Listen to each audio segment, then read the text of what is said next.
Hi hello నమస్తే welcome to Telugu 360. మనతో Malkajgiri MP Etela Rajender గారు ఉన్నారు. ఒకసారి మాట్లాడించే ప్రయత్నం అయితే చేద్దాం. ఆర్థిక సంక్షోభంలో ఉన్న తెలంగాణకి మిస్ వరల్డ్ పోటీలకి మరి నిర్వహిస్తూ ఉంది. మరి ఇది ఎంతవరకు కరెక్ట్ అనే విషయాలు అయితే తెలుసుకుందాం. అయితే టెర్రరిస్టులు ఉగ్రవాదులు వస్తూ ఉన్నారు, ముఖ్యంగా హైదరాబాద్ మన మల్కాజిగిరిలో అలాంటి ఏమన్నా జరుగుతూ ఉన్నాయా?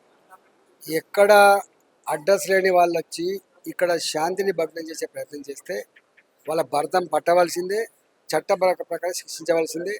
ఇక్కడ మల్కాయిరి పార్లమెంటు న్యూలీ ఎక్స్పాండ్ సిటీ ఇవాళ అనేక మంది రోహింగ్యాలు నిలయమని చెప్తున్నారు. దాని మీద రేపు ఎల్లుండి నేనే మాట్లాడతాను.